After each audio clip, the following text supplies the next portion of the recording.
रसूल सल्लल्लाहु अलैहि वसल्लम का सिस्टम यही था कि लोगों से सबकी मशवरा लेना तब फैसला करना, यही जमहूरियत है। इस्लाम में डेमोक्रेसी का कभी कभी ये भूमिका इलेक्शन में देखने को मिलती है। इस्लाम में भी यही है कि आप अपनी आपसी राय रखें, आपस में मशवरा करके सारी चीज़ें करें।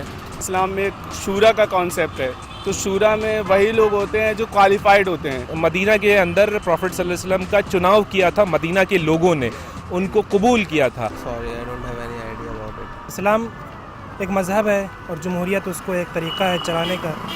No comment please. अल्लाह के नबी ने क्या कहा कि मशवरे में खैर है। इस्लाम से ज़्यादा किसी दिन में इतनी जमहूरी आज़ादी नहीं है जितनी इस्लाम में है। इवॉल्व हुआ इस्लाम की डेमोक्रेटिक तरीके से हुआ, लोगों ने व्यू दिए अपने, देन इट फॉर्म। इस्लाम का मतलब है कि सभी को इक्वली ट्रीट करना चाहिए और डेमोक्रेसी भी साथ यही कहता है कि सभी को इक्वली ट्रीट करना चाहिए। इस्लाम जो है मेरे हिसाब से तो डेमोक्रेसी ही सिखाता है। इस्लाम और जमहूरियत का रिश्ता तो शुरू से ही रहा है। इस्लाम बल्कि काबिज़ इस चीज़ पे है कि जमहूरियत के ऊपर है। Democratically elected autocratic power, this is the concept of Islam. नाज़रीन आदाब, हम बहुत खुशनसीब हैं कि आज हमारे साथ जनाब ज़फ़र शरेशवाला जी हैं, जो कि मौलाना आज़ाद उर्दू नेशनल यूनिवर्सिटी हैदराबाद के चांसलर हैं। इस्लाम और जमहूरियत के ऊपर बहुत लोगों को क्लैरिटी नहीं है। आज एक छोटी सी मुलाकात में ज़फ़र शरेशवाला साहब से हम जानना चाहेंगे उनका बेबाक राय। इस्लाम के नज़रिए से जमहूरियत किसे कहते हैं? देखिए, हालांकि इस्लाम जो मज़हब है वो दो चीज़ों पर मबनी है। एक अल्लाह का हुक्म, रिविलेशन जो कुरान है, और एक है प्रॉफिट रसूलुल्लाह सल्लल्लाहु अलैहि वसल्लम की हदीस है जो आपने कहा है। दोनों में ये बातों का इशारा मिलता है। हालांकि कुरान जो है हुक्म है अल्लाह का, लेकिन हर वही जो आती थी, जो रिविलेशन है, उसको वही कहते हैं। और हर वही पर रसूलुल्लाह सल्लल्लाहु अलैहि वसल्लम अपने साथियों से राय लेते थे। यानी ये नहीं था कि इसे कि कुरान जो है कई जगहों पर, जैसे कुरान ने एक जगह पर कहा कि तदब्बुर करो, तफक्कुर करो, यानी सोचो। हालांकि जब एक वर्ड ऑफ बोलते हैं ना है हुक्म, तो वहाँ सोचने की बात नहीं है, लेकिन कुरान कहता है सोचो, गौर करो। अल्लाह के रसूल सल्लल्लाहु अलैहि वसल्लम को ये हुक्म था वशाविरू फिल अम्र, यानी अपने साथियों से मशवरा करो। तो ये फंडामेंटल है कि भाई मशवरा करना। तो मशवरा क्या है भाई? काउंसिल ऑफ मिनिस्टर हैं आज, कि जो माहिर हैं उस जगह के, जो आज हमारी डेमोक्रेसी में कौन होता है, जो भाई बेहतरीन लोग हैं, उनसे मशवरा करो। इसी तरह जो रसूलुल्लाह सल्लल्लाहु अलैहि वसल्लम के बाद आपने कहा कि भाई मेरे बाद हज़रत अबू बकर और फिर कहा हज़रत उमर रज़ी अल्लाह तआला अन्हु, लेकिन ये कहा कि उनके बाद ये 7 लोगों की जमात है जो शूरा। अब शूरा क्या है? मैं उसको कहूँगा काउंसिल ऑफ मिनिस्टर्स हैं। तो इस्लाम के अंदर बिल्कुल फंडामेंटल ये है कि लोगों से मशवरा करना, ये बेसिक है। और मशवरा जो है फिर वो परकोलेट होता है जी, इसलिए कि, और वही हमारे यहाँ डेमोक्रेसी में यही होता है ना। हम ये तो नहीं कहते कि पूरे मुल्क से आप हर चीज़ में रेफरेंडम लेते हो, नहीं भाई आपने इन पर भरोसा किया है, ठीक है। तो वो चूंकि मदीना छोटी जगह थी तो इतने लोग थे, लेकिन जब मुल्क बढ़ता जाएगा तो वो बढ़ेगा। तो इसलिए बिल्कुल किसी किस्म का कॉन्ट्रडिक्शन इस्लाम और डेमोक्रेसी में नहीं है। इस्लाम के मुताबिक जमहूरी निज़ाम में अवाम का क्या हकूक़ और फ़राइज़ है? बहुत ज़िम्मेदारी है। जो हुक्मरान हैं या जिनके पास पावर है, इस्लाम में उन पर बड़ी जिम्मेदारियां हैं। इसलिए लोग डरते थे, यानी बड़े जो खुलफाए राशिदीन जो थे, ख़ास तौर से हज़रत उमर या हज़रत अबू बकर रज़ी अल्लाह तआला अन्हु जो थे, वो हमेशा डरते थे कि हमसे कोई हक़ तलफ़ी नहीं हो जाए। इसलिए कि मुझे खुदा ने, यानी वो उसको एक मकाम लोगों की खिदमत का समझते थे जी। इसलिए बादशाहत का कंसेप्ट नहीं है इस्लाम में, खिलाफत है। अच्छा। कि लोगों की खिदमत, खलीफा जो होता था वो ये समझता था कि नहीं, सेंस ऑफ अकाउंटेबिलिटी होती थी उसमें, कि मुझे मेरा लोगों के साथ का जो मामला है उसके बारे में कल खुदा से मुझे पूछ होगी। तो इसलिए हुकूमत का कंसेप्ट नहीं था, खादिम का कंसेप्ट था। तो उसकी जिम्मेदारी जो होती थी वो लोगों की तरफ होती थी। और ऑफ कोर्स दोनों तरफ है कि भाई एक तो मेरी जिम्मेदारी आपकी तरफ, लेकिन आपकी जिम्मेदारी भी है मेरी तरफ। तो बहुत क्लियर कट डेफिनेशन उसका इस्लाम में मौजूद है। ये बताइए कि मुल्क के फ़रोग में जमहूरियत की क्या अहमियत है और इस पर इस्लाम का क्या कहना है? دیکھیے جس دور میں ہم لوگ ابھی ہیں میں نہیں سمجھتا کہ ڈیموکریسی سے زیادہ بہتر کوئی نظام حکومت ہو سکتا ہے. ہاں لیکن اس میں کچھ پروز اینڈ کونز ہیں. مثلاً اگر ڈیموکریسی کے لیے بہت ضروری ہے کہ لوگوں کے اندر تعلیم ہو, اس لیے کہ تعلیم ہونا جو ہے وہ بنیاد ہے. اچھا اسلام تعلیم کو بہت زیادہ امپورٹنس دیتا ہے. آپ دیکھو قرآن جو ہے وہ سب سے پہلی جو آیت جو ریویل ہوئی وہ ہے اقرا بسم ربک الذی خلق, کہ پڑھو لکھو. حدیثیں پروفٹ کی سینکڑوں ہیں کہ جس میں یہ کہا ہے کہ جو آدمی علم حاصل کرنے کے لیے نکلتا ہے وہ خدا کی پناہ میں ہوتا ہے, فرشتے اس کے لیے پر بچھاتے ہیں. ایک جگہ رسول اللہ صلی اللہ علیہ وسلم نے یوں فرمایا کہ علم حاصل کرنے کے لیے اگر چین جانا پڑے تو جاؤ. اب آپ مجھے بتاؤ کہ اس زمانے میں چین میں کون سا بھائی قرآن حدیث کا علم تھا؟ نہیں تھا. یعنی چین جانے کو جب کہا کہ بھائی چین بھی جانا پڑے تو علم جو ہے وہ بہت ہی فنڈامنٹل ہے. اگر قوم جاہل ہے تو ڈیموکریسی فیل ہو جائے گی. اسی لیے جب قوم جاہل ہوتی ہے تو پھر یہ ڈکٹیٹرشپ آتی ہے, قوم جاہل ہوتی ہے تو مونارکی آتی ہے, قوم جاہل ہوتی ہے. اس لیے قوموں کے اندر تعلیم جو ہے اس لیے کہ وہ تعلیم کے پس منظر پر پھر وہ طے کریں گے, تو اس لیے یہ دونوں پیرلل ہیں. تو اسلام بالکل کہتا ہے کہ جمہوریت ہو لیکن تعلیم بھی ہو. ایجوکیشن پہ پروفٹ صاحب کا بہت زور تھا. یہ بتائیے کہ اسلامی شرعی نظام اور جمہوری نظام میں کیا فرق ہے؟ دیکھیے اسلامی جو نظام ہے وہ کیا ہے؟ انسانوں کے حقوق ہیں. اسلامی نظام میں کیا آپ بتائیے کہ جو حضرت ابو بکر یا حضرت عمر رضی اللہ تعالیٰ عنہ کو جو زمانہ تھا گاندھی جی نے کوٹ کیا ہے, بلکہ گاندھی جی نے یہ کہا ہے کہ میں ایسا نظام چاہتا ہوں جو ابو بکر اور عمر نے دیا تھا. انہوں نے بلکہ بہت ساری چیزیں جو آج ہیں ویلفیئر اسٹیٹ کا جو کنسیپٹ ہے وہ حضرت عمر نے دیا تھا. اب آپ دیکھیں کہ اسلام نے سب سے پہلے جو اسلام جو مذہب ہے اس کی بنیاد ہے خدا پہ ایمان, کہ کرنے دھرنے والی ذات اللہ کی ہے. یعنی اللہ کے سوائے کوئی ذات دنیا میں نہیں ہے, اللہ کے سوا کوئی ذات نہیں ہے نا, مطلب ہر چیز خدا ہی کرتا ہے. لیکن آپ دیکھو کہ پروفٹ نے جو پہلی 2 انسٹیٹیوشن قائم کی ہیں وہ کیا تھی؟ سب سے پہلے آپ نے مدینہ میں قائم کیا بیت المال. بیت المال یعنی کیا کہ ہمارے زمانے کا ایک کلیکٹیو فنڈ, کہ بھئی یہ جو ہے بیت المال جس میں جو ایکسٹرا آتا ہے وہ اندر جائے اور اس کی جو ارننگ ہو اس سے ویلفیئر کام ہو. تو ویلفیئر کا کنسپٹ حالانکہ کیا ضرورت ہے بھئی, جو یہ کہتا ہے کہ کرنے والی ذات اللہ ہی کی ہے تو ہمیں تو ضرورت ہی نہیں ہے کسی کے لیے کچھ کرنے کی.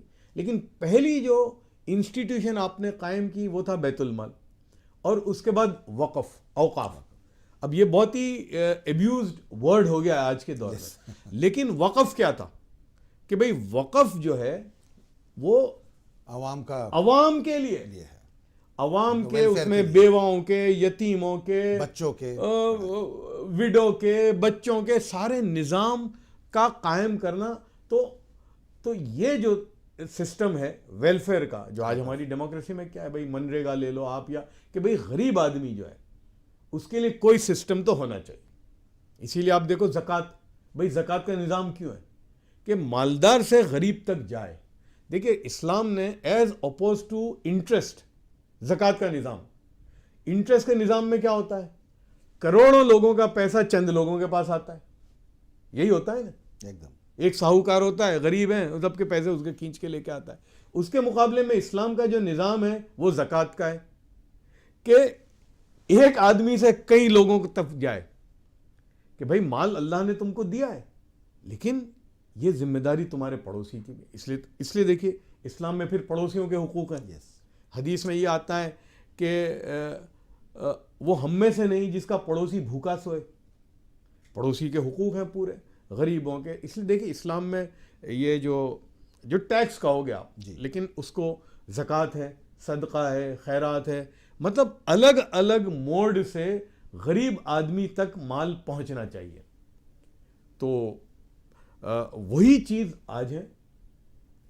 تو اس لیے میں نہیں سمجھتا کہ اسلامی نظام میں یا پریزنٹ ڈیموکریسی میں کوئی قسم کا بھی کانٹرڈکشن اس لیے بھی نہیں ہے کہ بہت ساری چیزیں جو ہے وہ وہیں سے نکلی ہوئی ہیں.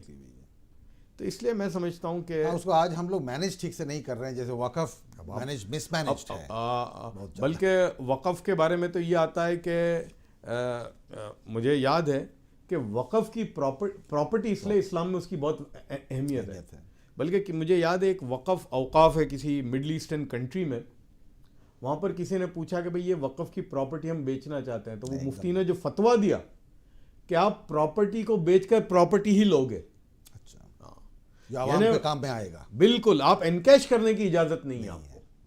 तो एक्चुअली जो ट्रस्टीशिप जो है वो इस्लाम ने दी है कि भाई तुम ट्रस्टी हो, इसलिए जो हुक्मरान है, जो प्राइम मिनिस्टर होगा हमारे ज़माने में या प्रेसिडेंट होगा, वो एब्सोल्यूट पावर नहीं है, भाई तुमको हमने ट्रस्टी बनाया है। तो इसलिए जो खलीफा होता था वो लोगों के निज़ाम के लिए, इसलिए आप देखिए ना कि हज़रत अबू बकर रज़ी अल्लाह ताला अन्हु का जो पहले खलीफा थे वो बिजनेसमैन थे। इससे आपको अंदाज़ा आएगा कि इस्लाम में लोगों के माल को कितनी अहमियत से इस्तेमाल करना, हिफाजत से। आप तो भाई खलीफा बन गए, लोगों के बादशाह बन गए, लेकिन थे कारोबारी, इसी से अपना घर चलाते थे। वो दूसरे दिन निकल गए कंधे पर अपना सामान बेचने के लिए। तो हज़रत उमर ने पूछा कि भाई आपको जिम्मेदारी दी है लोगों की, तो कहा ठीक है वो तो जिम्मेदारी है, लेकिन अपने बीवी बच्चों को कैसे खिलाऊंगा? जिम्मेदारी है ये मतलब मेरे को जिम्मेदारी दी है लेकिन वहां से मैं ले नहीं सकता। तो कहा नहीं आपका इंतजाम करेंगे। फिर एक शूरा बैठी और उन्होंने ये तय किया कि भाई एक एवरेज फैमिली को कितना चाहिए, तो वो उनका तय किया कि ठीक है कि भाई अब आपको खिदमत करनी है, आपका ये नज़म यहाँ से आएगा। उनकी बीवी ने एक दिन पूछा कि मुझे मीठा खाने को दिल करता है, तो कहा कि मेरे पास तो इतना है नहीं। तो बीवी ने ही कहा कि अच्छा मैं इतना तो कर सकती हूँ कि जो रोज़ हमारा आता है उसमें से मैं बचा लूँ। तो कुछ दिनों में बचा है। फिर बीवी ने कहा कि देखो इतना बच गया अब हम मीठा। तो कहा अच्छा उसका मतलब हमको बैतुल माल से इतना ज़्यादा मिल रहा है, तो आपने वो जो बचा था वो भी दे दिया और नेक्स्ट टाइम के लिए इतना कम कर दिया। तो ये सेंस ऑफ अकाउंटेबिलिटी जो है ये फंडामेंटल है, ये एक्चुअल हिफाजत ही है। जनाब ज़फ़र सरेशवाला जी से बातचीत जारी रहेगी। अभी एक छोटा सा ब्रेक लेते हैं।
सिगरेट है क्या यार?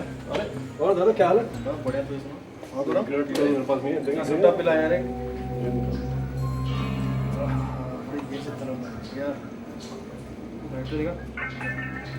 और क्या हाल है? बस नजर आए नजर नहीं आ रहा है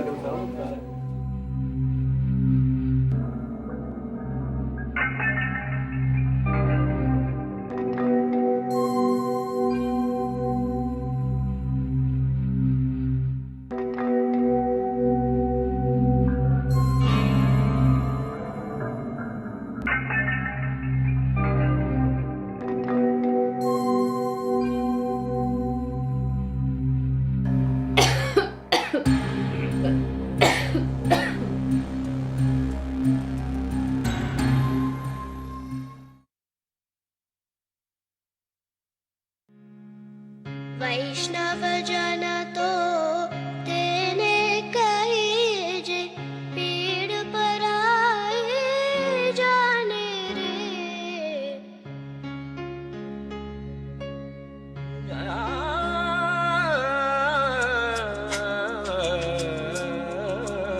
रे।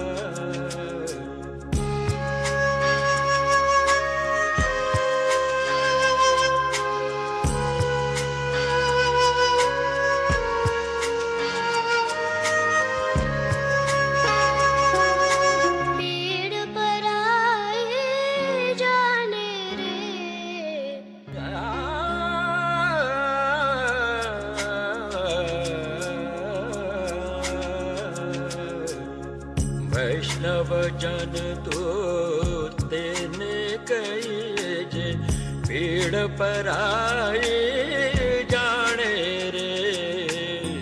वैष्णव जन तो तेने कही जे पीड़ पराई जाने रे। पर दुखे उपकार करे तो मन अभिमान नाणे रे। वैष्णव जन तो तेने कही जे पीड़ पराई जाने रे।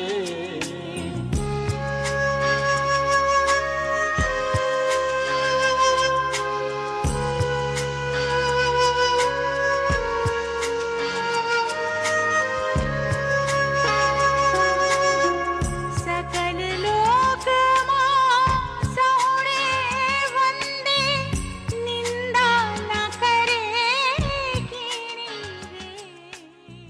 ये बताइए कि माजी में जो इस्लामी हुकूमतें रहे हैं, समाज पर उसका क्या असर है? देखिए, अगर वो इस्लाम है तो हुआ है। वही जो बात मेरी पहली आ जाती है कि जो इस्लाम का पूरा निज़ाम है, कंपैशन, फॉरगिवनेस, लोगों की खैर खाई, लोगों के लिए कुड़ना, लोगों के लिए काम करना, तो लोग मोहब्बत से बुला के लाते थे कि भाई आओ। तो अगर ट्रू इस्लाम है, और आप देखिए इस्लाम जो है, अगर आप कुरान को उठाकर देख लें तो वो 20% भी इबादत का जिक्र है उसमें, यानी खुदा के और बंदे के दरमियान। 75% से ज़्यादा जो कुरान है वो इंसानों के दरमियान की बात है कि आप आपके पड़ोसी के साथ कैसे रहते हैं, आप आपके कंपैट्रियट के साथ कैसे रहते हैं, आप अगर नौकरियां देते हैं तो आपके मुलाजिम के साथ आप कैसे रहते हैं, अगर आप मुलाजिम हैं तो आप कैसे रहेंगे, अगर आप हस्बैंड हैं तो बीवी के लिए कैसे हैं, अगर आप हस्बैंड भी हैं तो माँ भी है और बीवी भी है, उसमें आप क्या करेंगे। तो इस्लाम ने हर चीज़ को क्लियर कट डिफाइन किया। इंटरपर्सनल रिलेशन, अगर ये सही है वो असल इस्लाम है। इसलिए मैं हमेशा कहा करता हूँ, जो इस्लामी हुकूमत की लोग बातें करते हैं तो मैं बोलता हूँ कि भाई आपको 2/6 का जो जिस्म है उस पर तो इस्लाम लाना नहीं है। आप मुल्क में इस्लाम लाने की बात करते हो, और 2/6 का जिस्म क्या है भाई? मैं अपनी ज़िंदगी में झूठ नहीं बोलूँ, मैं अपनी ज़िंदगी के अंदर पड़ोसी का हक़ नहीं दबाऊँ, मैं अपनी ज़िंदगी में भाई किसी को तकलीफ़ नहीं पहुँचाऊँ, ये असल इस्लाम है। और हक हलाल की कमाई खाऊँ तो भाई अपने 2/6 के जिस्म पे इस्लाम ले आ। हमारा प्रॉब्लम क्या है कि हमको अपनी ज़िंदगी में तो इस्लाम नहीं लाना, हमको मुल्क में इस्लाम लाना है। एक्चुअल फॉलोइंग वो नहीं है। वो असल ये है कि अपनी ज़िंदगी में वो है। मौजूदा दौर में समाज की तश्कील में जमहूरी निज़ाम का کیا اثرت ہے؟ دیکھیے جمہوری نظام جو ہے اب ہمارا ملک ہی لے لیجئے کہ جو کچھ بھی آج ڈیموکریسی کی وجہ سے یعنی اس میں چیکس اینڈ بیلنسز ہیں اور جہاں پر پراپر ڈیموکریسی ہے وہ ملکوں نے ترقی کی ہے. آپ دیکھ لیجئے ملکوں کے اندر جو ملکوں میں آزادی ہوئی یا پہلے غلامی تھی اور پھر جب آزادی ہوئی اور صحیح معنوں میں جہاں ڈیموکریسی ہے. اب ہمارے اس سب کانٹیننٹ میں آپ دیکھ لیجئے ہندوستان انڈیا ہے, پاکستان ہے, بنگلہ دیش ہے, ایک ہی تھے تینوں. جی آج ہندوستان کہاں ہے, پاکستان کہاں ہے, بنگلہ دیش کہاں ہے. اچھا آج اگر آپ دیکھیں تو بنگلہ دیش جو لیگ کرتا تھا وہ ابھی امپروو کر رہا ہے, وہ پاکستان سے آگے نکل گیا. تو کیوں؟ کیونکہ وہاں ڈیموکریسی ہے. پاکستان کی ڈیموکریسی شیم ڈیموکریسی ہے, یعنی وہاں کی سویلین گورنمنٹ جو ہے وہ ربر سٹیمپ ہے. جی تو وہاں ایک قسم کی ملٹری ڈکٹیٹرشپ ہے, چل رہا ہے, ڈیموکریسی نہیں ہے. تو آپ دیکھو کہ پاکستان کا ہے اور ہندوستان کو آپ دیکھ لو. ہندوستان کی جو ترقی ہوئی ہے وہ چونکہ یہاں پر ڈیموکریسی تھی اور ہمارے جو آبا و اجداد ہیں, ہمارے جو بزرگ تھے 47 کے بعد, انہوں نے زبردست ایک ڈیموکریٹ. صرف دیکھیے پارلیمنٹ میں چن لینا وہی ڈیموکریسی نہیں ہے. ہمارے ملک کے اندر آپ ڈیموکریٹک انسٹیٹیوشنز کو دیکھ لو جو بنائی انہوں نے.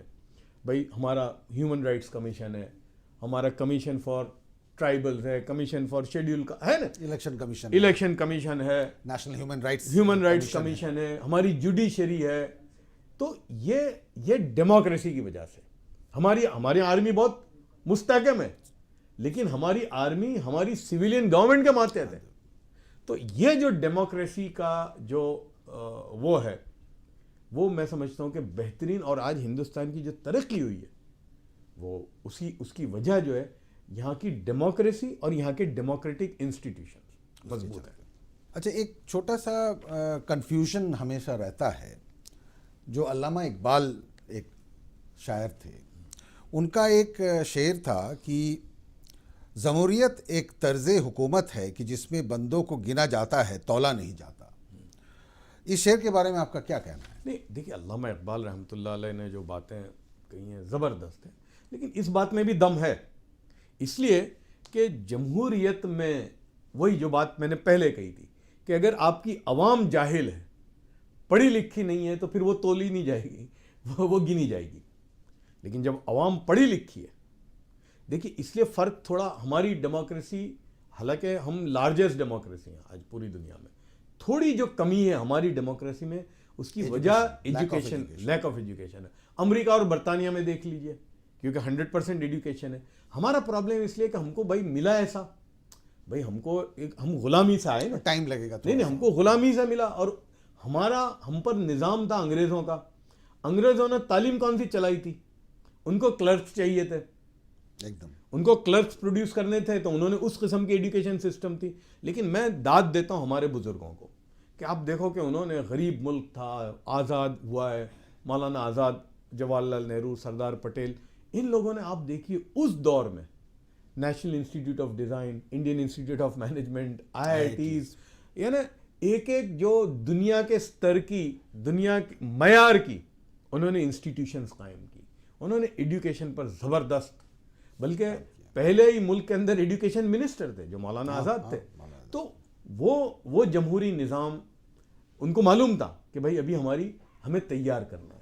تو میں سمجھتا ہوں کہ کافی ہوا ہے, بہت کچھ ابھی کرنا باقی ہے. تو میں سمجھتا ہوں کہ اگر ہمارا پرابلم ایک تو یہ بھی تھا کہ ہم اب تک تو لٹریسی اور الٹریسی کی بات کرتے تھے, لیکن ڈیموکریسی جو ہے اس کے لیے آپ کی عوام جو ہے وہ ایڈوکیٹڈ ہونی چاہیے.